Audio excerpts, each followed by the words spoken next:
How to add Robux to your Roblox account on computer. Hey there, welcome back to our channel. So today in this video, I'll show you how you can add Robux to your Roblox account on your computer. It's a fast and simple process, so follow the steps.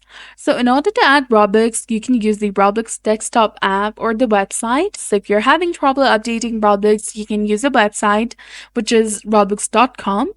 And to redeem a gift card for Robux, you need to first go ahead and log into your account. And then after tap on the gift card option in the menu on the left side of the website. This will take you to the gift card page where you can buy gift cards. If you already have a gift card, you can click on redeem card button to go to robux.com/redeem. And there you can enter your code and get your Robux.